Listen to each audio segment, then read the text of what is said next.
1 year ago, I took office amid 2 wars, an economy rocked by a severe recession, a financial system on the verge of collapse, and a government deeply in debt. Experts from across the political spectrum warned that if we did not act, we might face a second depression. So we acted, immediately and aggressively. And 1 year later, the worst of the storm has passed. But the devastation remains. 1 in 10 Americans still cannot find work. Many businesses have shuttered. Home values have declined. Small towns and rural communities have been hit especially hard. And for those who'd already known poverty, life's become that much harder. And this recession has also compounded the burdens that America's families have been dealing with for decades.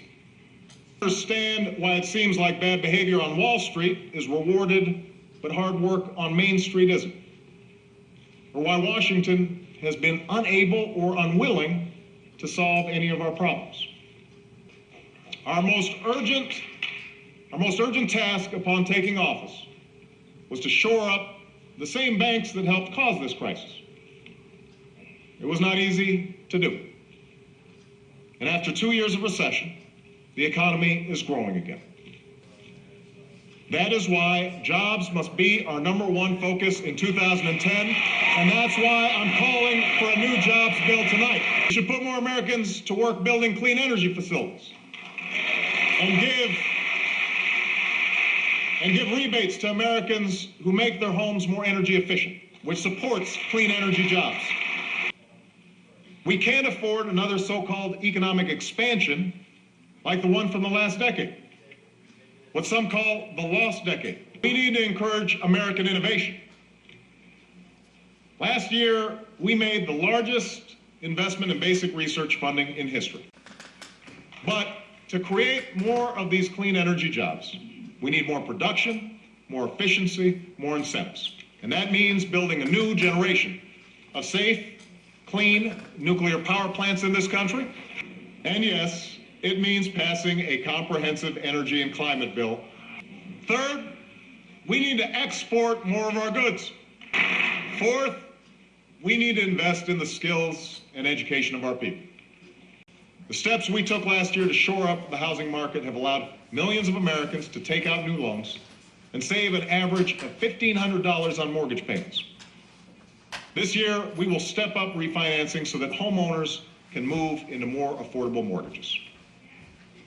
And it is precisely to relieve the burden on middle-class families that we still need health insurance reform. I take my share of the blame for not explaining it more clearly to the American people. And I know that with all the lobbying and horse trading, the process left most Americans wondering, what's in it for me? Our deficit will grow. Premiums will go up.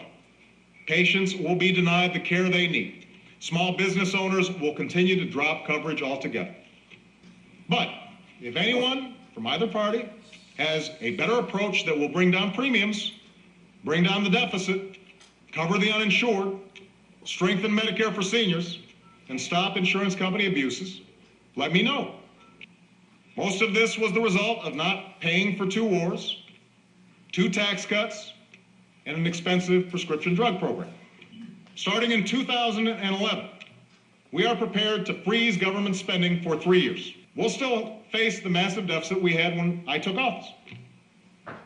More importantly, the cost of Medicare, Medicaid, and Social Security will continue to skyrocket, which is why this freeze won't take effect until next year, when the economy is stronger. That's how budgeting works.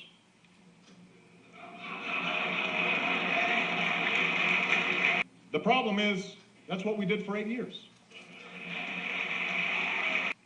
We face a deficit of trust, deep and corrosive doubts about how Washington works that have been growing for years.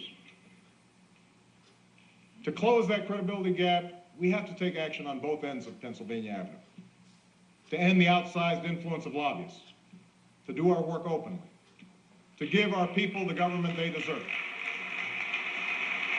With all due deference to separation of powers, last week the Supreme Court reversed a century of law that I believe will open the floodgates for special interests, including foreign corporations, to spend without limit in our elections. I'm also calling on Congress to continue down the path of earmark reform. To Democrats, I would remind you that we still have the largest majority in decades, and the people expect us to solve problems. And we can argue all we want about who's to blame for this, but I'm not interested in relitigating the past. That's the work we began last year. Since the day I took office, we've renewed our focus on the terrorists who threaten our nation, substantial investments in our homeland security, and disrupted plots that threaten to take American lives. We are filling unacceptable gaps revealed by the failed Christmas attack with better airline security and swifter action on our intelligence. We've prohibited torture. We will support the Iraqi government. We will support the Iraqi government as they hold elections, and we will continue to partner with the Iraqi people to promote regional peace and prosperity. But make no mistake, this war is ending, and all of our troops are coming home. The threat of nuclear weapons. I've embraced the vision of John F. Kennedy and Ronald Reagan through a strategy that reverses the spread of these weapons and seeks a world without them. To reduce our stockpiles and launches, while we're working with Muslim communities around the world to promote science and education and innovation. As we meet here tonight, over 10,000 Americans are working with many nations to help the people of Haiti recover and rebuild.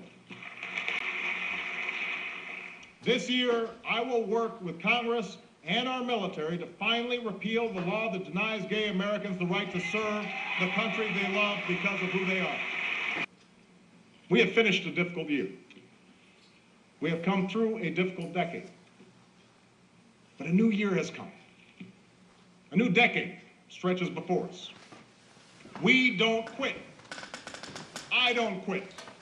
Let's seize this moment to start anew, to carry the dream forward, and to strengthen our union once more. Thank you. God bless you. And God bless the United States of America.